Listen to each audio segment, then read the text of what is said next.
Hi, everybody. Thank you so much for joining me here today on the 4th of July at Re-Ritten Vintage Homestead. I hope everyone's having a great day.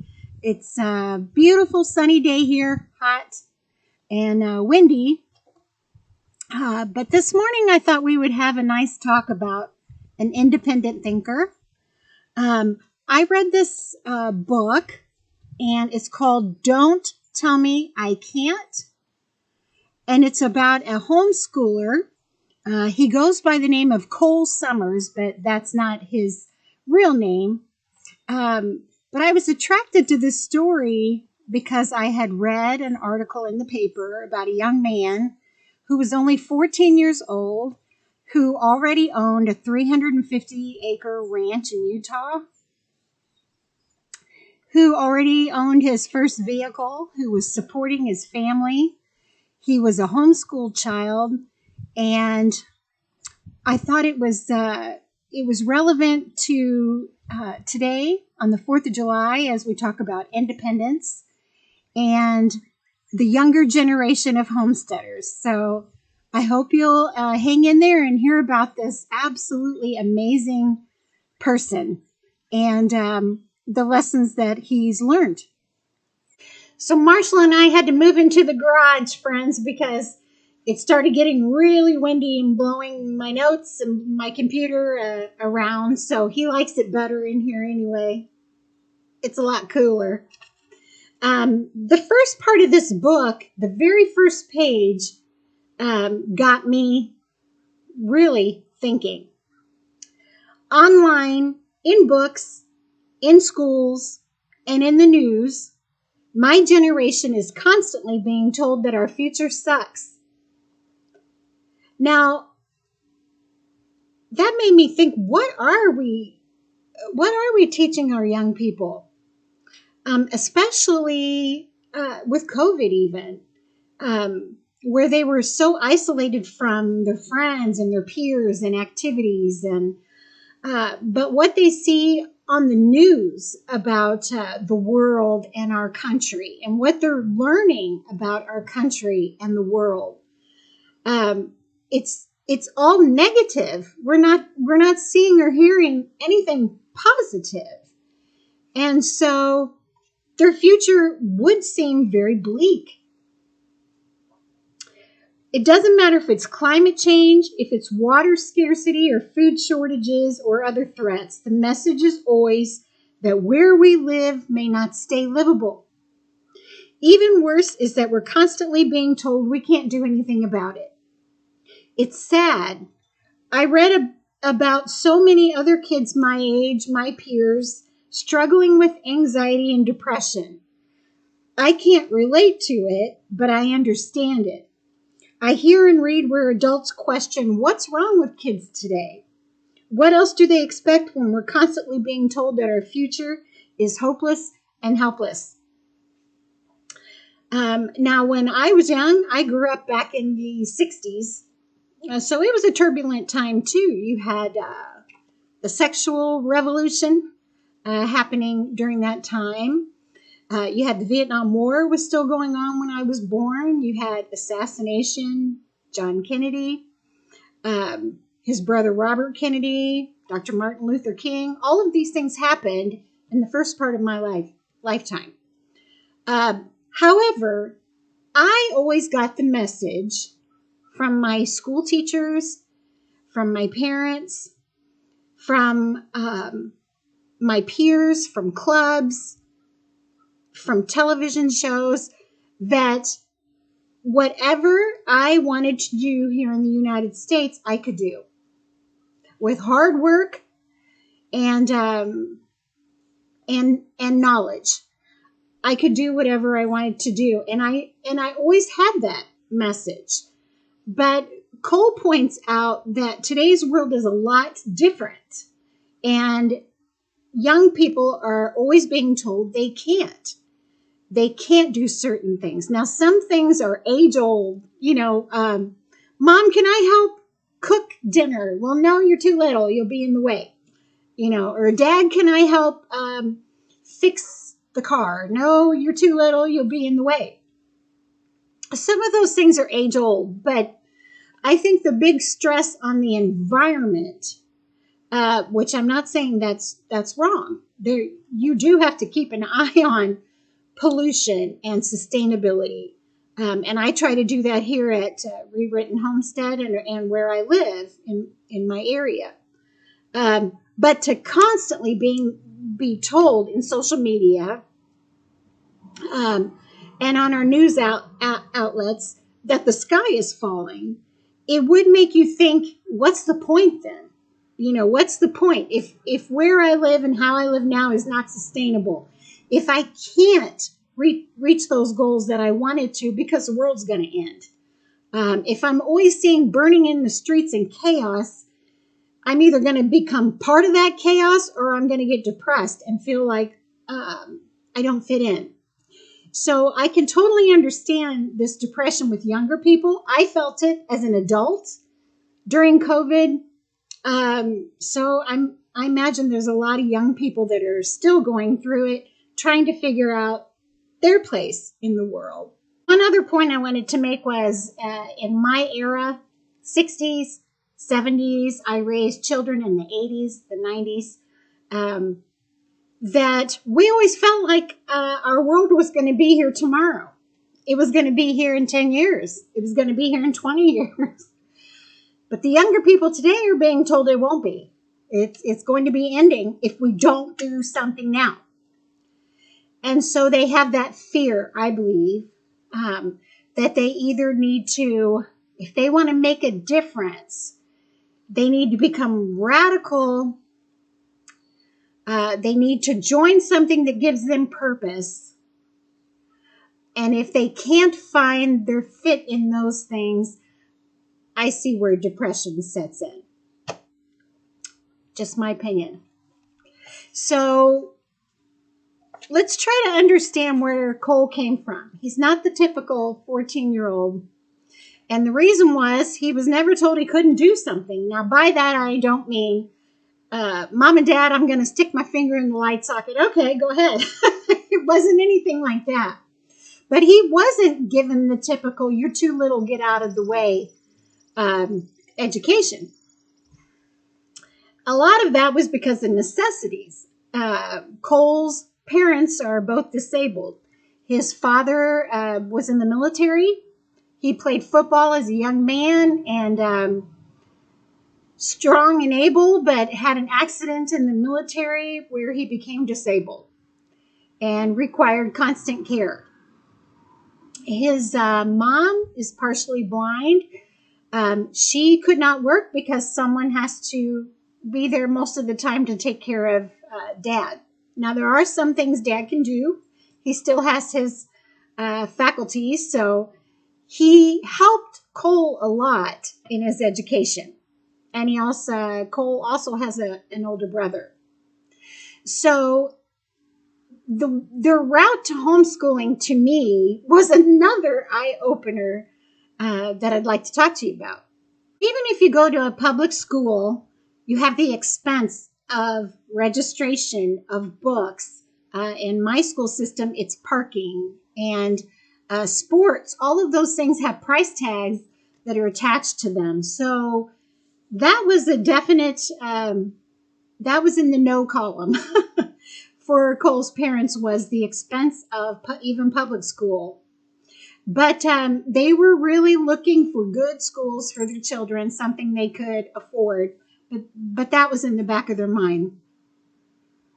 One day they were living in a house that was next to the school where their children would be attending, and a group of boys came out and they were, talking, joking amongst themselves, and the words that were coming out of their mouths and the things that they were saying about the girls in the school was an eye-opener.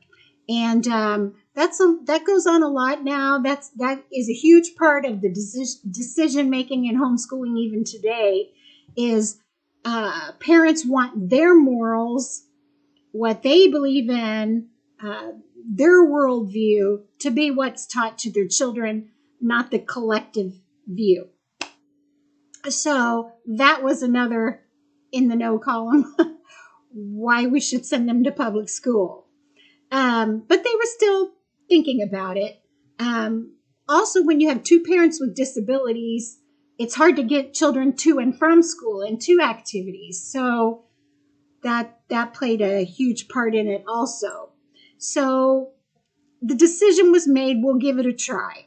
We'll give it a try. And we always have plan B. If it doesn't work, if we don't feel like the children are thriving, we'll send them to public school right next door. Now, Cole's parents also sat down and had a family discussion, mom and dad, and they talked about their own education, what they learned, and how it prepared them for adulthood. And they discovered that almost everything that they learned in elementary and middle school is what carried over into adulthood. Your math, learning to read, English, history, things like that, science. You learn all of that in elementary school and middle school. And then when you reach high school, it's more preparing you for college. And that's where the worldview comes in. So you start learning a foreign language. You might expand on your science. You might expand on the math. The problem is not many of us go on and use algebra or statistics, or in my age, speak a foreign language. Now today it's kind of a necessity, isn't it, in the workplace? But a lot of the things, creative writing, public speaking, that you learn in high school, you don't usually use a lot in the real world, in the workplace, unless you're doing a professional job of some kind, which we don't all do. The majority of workers in the United States are manual labor workers. So that was interesting to sit down and note. So they started looking at what exactly did we learn during elementary school and middle school? What subjects were the most important? That's where we want our sons to focus their homeschooling adventures on. So when Cole was 6 years old, he went to his dad and said, "How do people make money?" And his dad said, "Well, look at me. I don't know. Why don't you go find out?" So he did. He started watching YouTube videos, and he says in his book that YouTube is one of the best educational tools ever created. And isn't that the truth? You can find everything from how to build a fire pit to how to wire your house, how to fix a washer and dryer. All of those things are right there on YouTube. Also a lot of bad stuff too. But it's a great educational tool. So Cole started researching at age 6 people who were wealthy. Elon Musk, Warren Buffett, people who had created companies, monopolies. Warren Buffett was his favorite, and I guess he had a vice president named Charlie Munger who gave a speech at Harvard, and it was called The Path to Misery. And there were certain rules in there. And Cole describes that all of these men were not self-made men other than Warren Buffett. They had teams behind them. They had thinkers behind them. They created wealth behind them so that they could invest. So he said very, very few people that are wealthy are self-made. And they also will tell you that they weren't self-made. They learned how to create teams and create resources and set up those steps behind them so that they could get up on top. And Cole kept studying these things. And he never thought, because he was a child, he couldn't do those things also.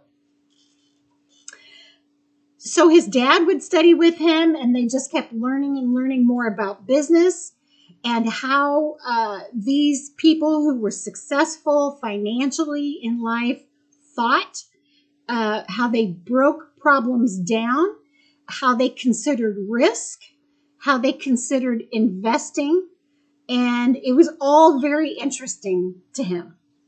Age 7, Cole decided it was time to start a business, and he said he knew his parents wouldn't tell him no, so he asked them if he could raise meat rabbits.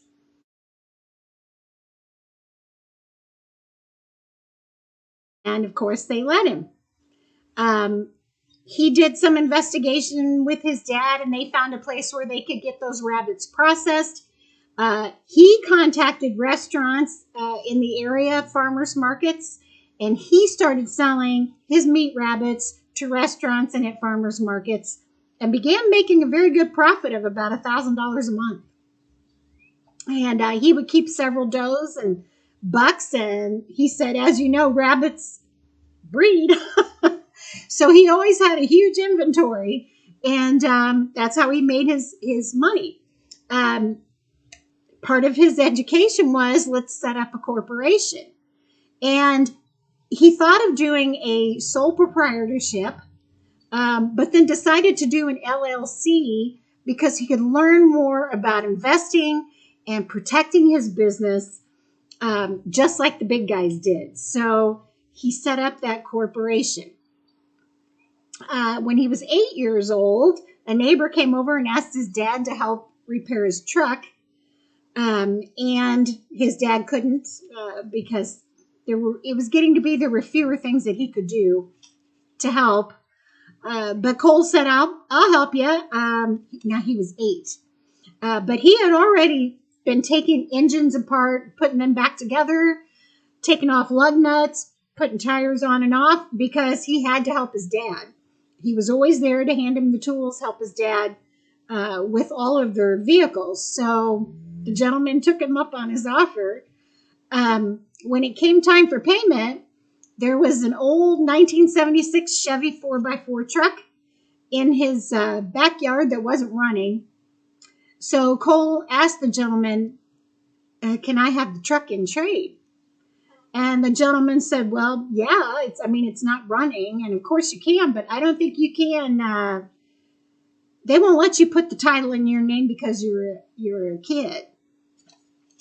And Cole said, I'm here to tell you that truck has been titled in my name since I was 8 years old.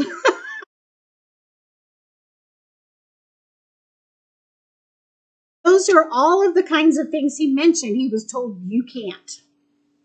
So he kept saving his money and saving his money and saving his money and trying to figure out ways to invest it. Down the road from where his parents lived, there was 350 acres of land for sale. And he thought, if I could buy that, I could expand into meat goats. Now, there's no one around here that's selling goats for meat. And I really think that would be a good investment.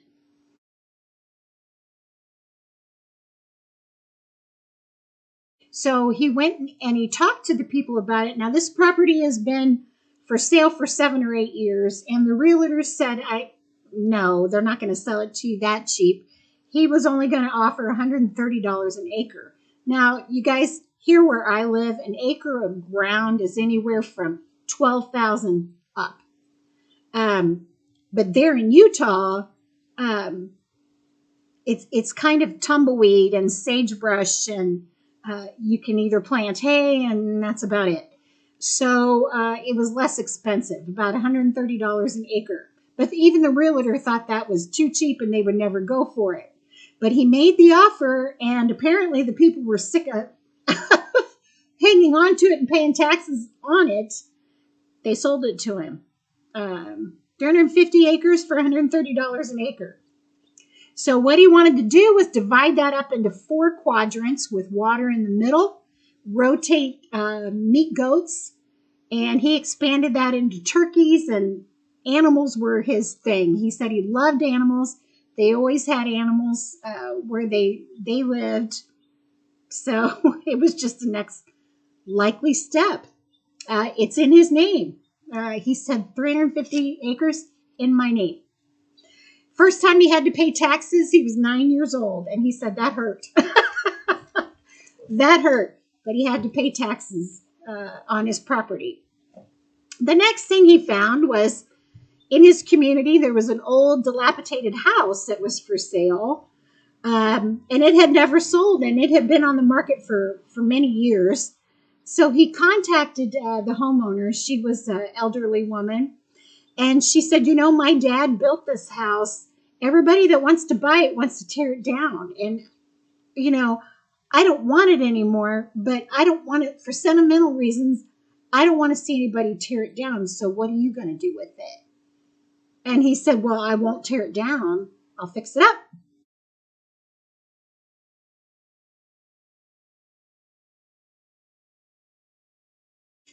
And she said, fine, you can buy it. So he bought that house, $10,000, and he started watching YouTube videos. And he said his family would help him. He had to purchase everything. His parents were poor; they had nothing. So he purchased the cabinets he made out of plywood himself, and the countertop. He learned how to do flooring. He hired someone to help him with the drywall because he was little and it was hard to do. But he had a great team behind him, and they got the house fixed up nicely. So in 2022, Cole is 14 years old. He owns a 350-acre property.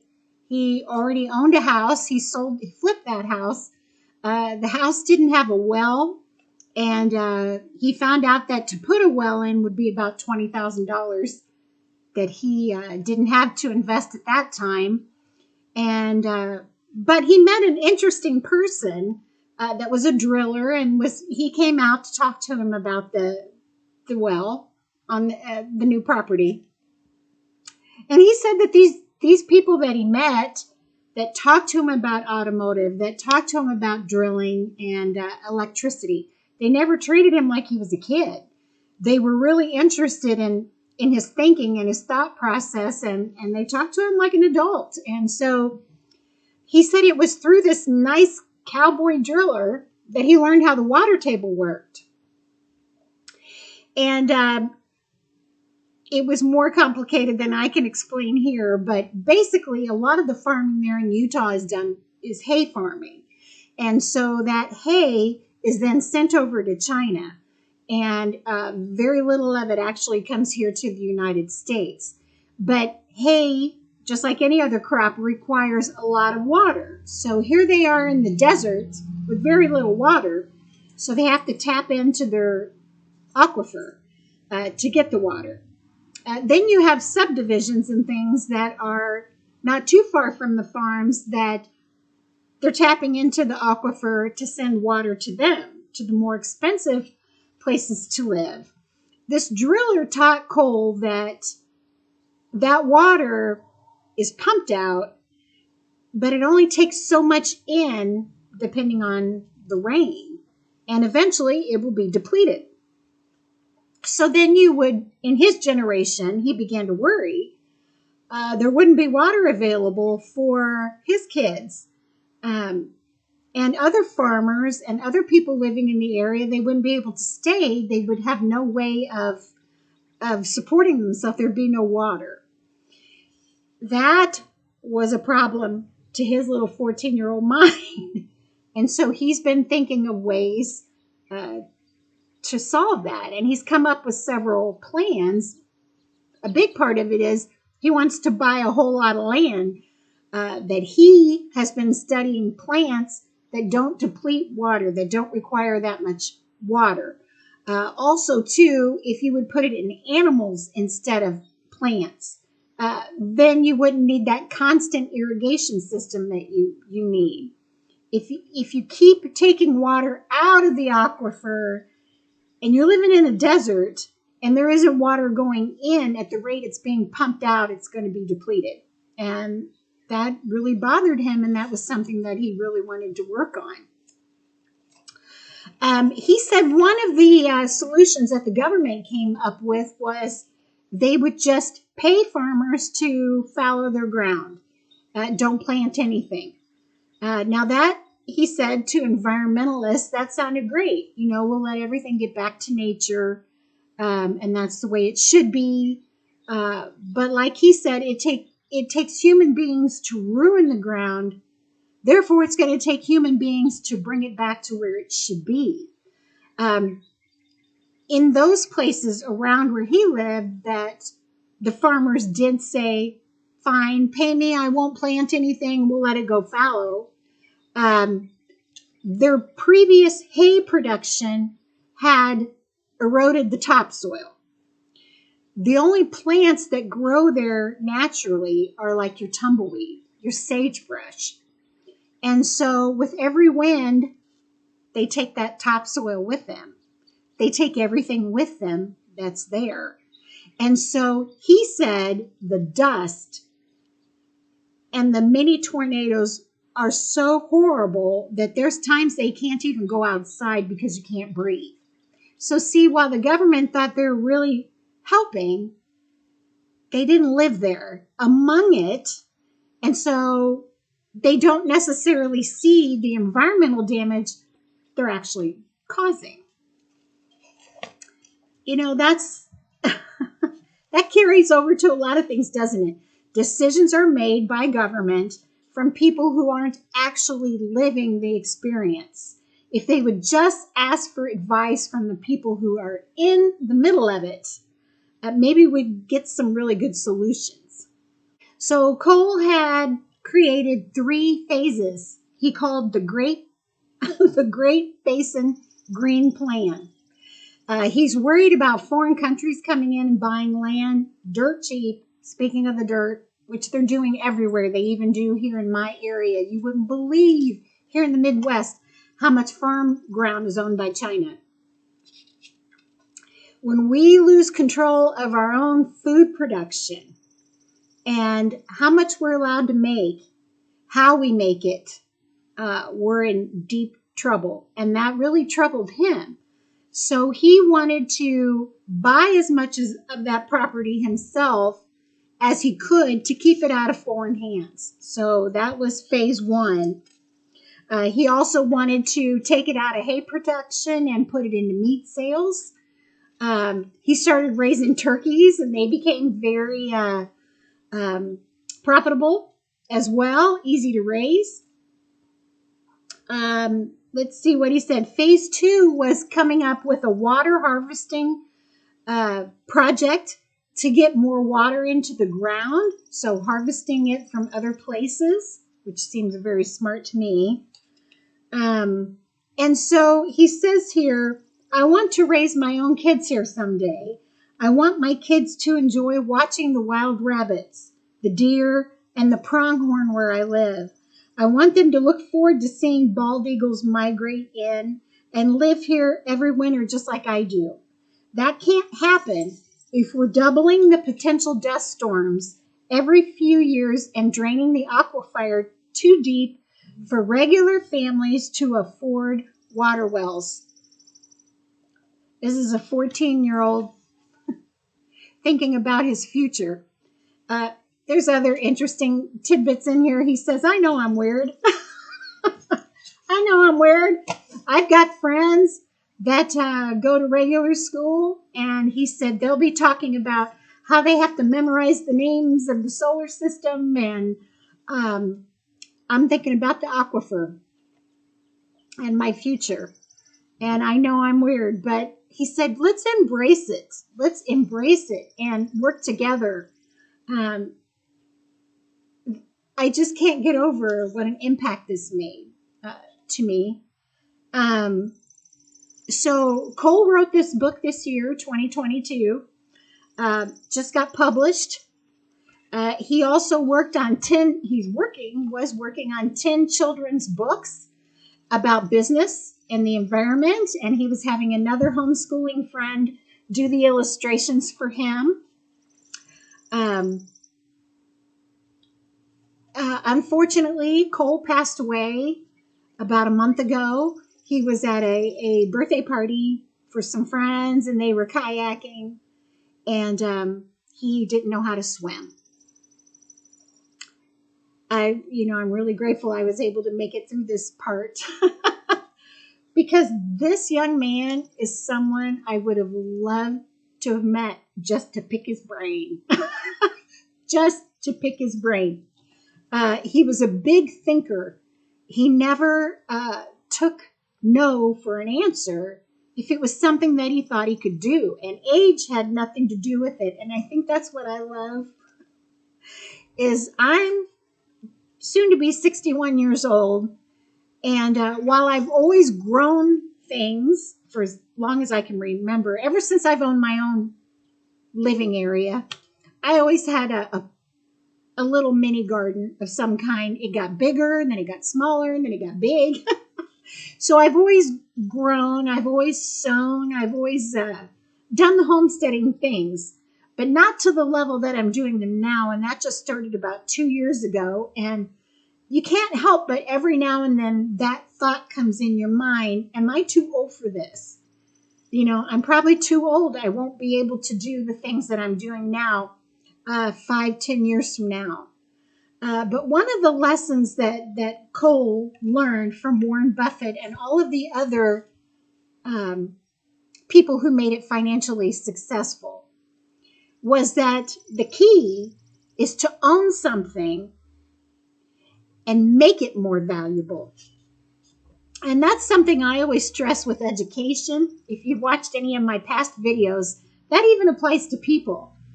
If you can learn more, and by that I don't mean go to college and book learn, but if you can learn a trade in homesteading, if you can learn how to make your own candles, make your own fire, make your own food, you become a more valuable commodity. And does age have anything to do with that? Now, there may be some things I can't do physically 10 years from now. But do I have to give up the dream? I don't think so. And thanks to Cole, I'm not going to. And I really hope you guys will check out this book. You can get it on Amazon for, I think I spent $10 on this. And the money is going to help his disabled parents. They're probably not going to be able to keep the farm. They said they can't keep it up. He did all of that. So it's just basically for, they would like to get his children's books out there for the younger generation. But I didn't know how many people knew about him, and I wanted to talk about it today. And I really hope you guys will keep this in mind. Don't ever say that you can't do something. Give it a try. Do your best. God bless. Happy 4th of July. And it's because of those people who didn't listen to the word no that we're here today and not under British rule.